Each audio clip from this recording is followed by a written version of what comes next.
Hello everyone. Today we are going to start chapter number 6 of microeconomics, that is price elasticity of demand. तो price elasticity of demand का अगर हम normal meaning समझें तो वो क्या है कि प्राइस के चेंज होने से डिमांड में जो चेंज होता है उसे प्राइस इलास्टिसिटी ऑफ डिमांड कहते हैं।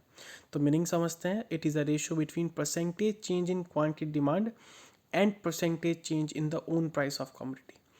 ये होता है कि परसेंटेज चेंज जो आपकी डिमांड में हुआ किसकी वजह से, आपके प्राइस की वजह से। तो ईडी का मतलब है यहाँ पे price elasticity of demand.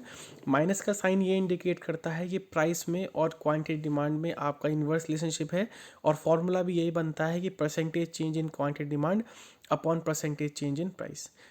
Percentage method इसका भी आता है, तो E D is equal to minus P upon Q into delta Q upon delta P. P means initial price, Q means initial quantity, delta Q means change in quantity and delta P means change in price. Next topic is demand curve indicator. E D is greater than one, E D is less than one and E D is equal to one. अगर आपने इसका meaning याद करा तो meaning अभी आपने क्या समझा कि it is a ratio between percentage change in quantity demand and percentage change in price.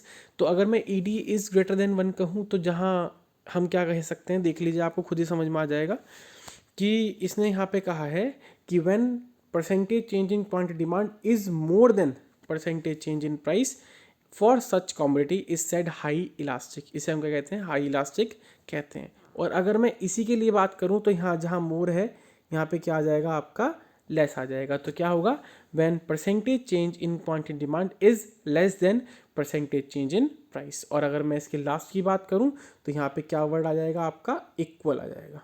तो ये चीज़ आपको समझ में आई गई होगी कि इसमें आपका मीनिंग का ही सब कुछ खेल है, कि अगर आप एक डेफिनेशन याद करेंगे आगे आप सब कुछ समझ जाएंगे। तो देख लीजिए, प्राइस में चेंज हुआ वो 20 से 10 हुआ, मीन्स 50% आपके प्राइस बढ़े हैं, मगर जो आपकी डिमांड है वो 300% बढ़ गई, 100 से सीधा 300 हो गई। तो change in demand is more than change in price.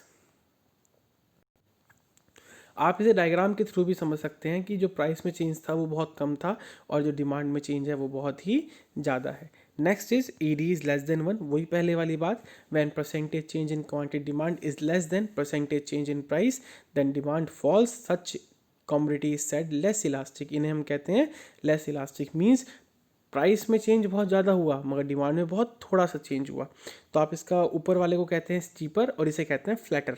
देख लीजिए इसमें कि आपके 50% प्राइस कम हुए मगर डिमांड में बहुत ही थोड़ा सा फ़र्क आपका आया है। एक चीज़ आप और देख लीजिए, ये इसमें थोड़ी सी गलती हो रही है कि यहाँ पे ये 120 आएगा, ठीक है। तो ये चीज़ आपको दिखाई दे रही है कि प्राइस, भाई डिमांड तो आप, प्राइस तो आपके कम हुए मगर डिमांड आपकी बढ़ी है, मगर बहुत ही थोड़ा सा चेंज है। यहाँ पे चेंज ये ज़्यादा है और यहाँ का चेंज ये कम है, ठीक है। नेक्स्ट है आपका E D is equal to one, unitary elastic demand. तो आप देख लीजिए, it is a situation when percentage change in quantity demand is equal to percentage change in price और टोटल एक्सपेंडिचर रिमेन कांस्टेंट। तो E D is equal to one में इसकी जो shape होती है वो होती है रेक्टेंगुलर हाइपरबोला। अब E D is equal to one की जो शेप होती है वो रेक्टेंगुलर हाइपरबोला क्यों होती है, कि परसेंटेज चेंज, जितना चेंज आपके प्राइस में हुआ उतना ही चेंज आपकी क्वांटिटी डिमांड में भी हुआ है, तो इसलिए इसे रेक्टेंगुलर हाइपरबोला भी कहा जाता है। Next is E D is equal to infinity. अगर हम कहें कि हमारी आई साइट की कैपेबिलिटी कितनी होती है, दैट्स कॉल्ड इन्फिनिटी, कि उसको देखने की क्षमता इन्फिनिटी है। तो परफेक्टली इलास्टिक डिमांड और horizontal straight line demand curve में क्या होता है, तो देख लीजिए, E D is equal to infinity means price में कोई चेंज नहीं है और डिमांड आपकी बढ़ती जा रही है, उसे कहते हैं परफेक्टली इलास्टिक डिमांड। क्या कहते हैं, इलास्टिक समझते हैं ना, चेंजेबल। तो a perfectly elastic demand refers to a situation when demand is infinity at prevailing price. इसकी इन्फ्लेशन ये तो आप देख सकते हैं इसमें कि ये सिचुएशन की स्पेलिंग इसमें गलत है, ठीक है ना। तो वो चीज़ आप देख लेना इसमें क्या आता है, तो कि इसमें जो प्राइस हैं आपके वो कैसे हैं, आपके कांस्टेंट है और डिमांड आपकी बढ़ रही है, तो it is parallel to x axis. तो अगर आपकी इसकी शेप भी कहें e D is equal to infinity की, तो होगी horizontal straight line parallel to x axis.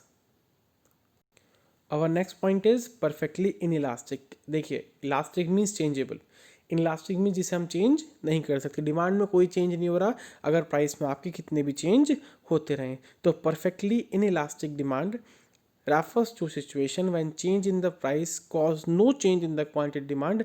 In this situation demand curve is parallel to y axis. demand curve किसके पैरेलल होता है? आपके y axis के पैरेलल होता है. ठीक है.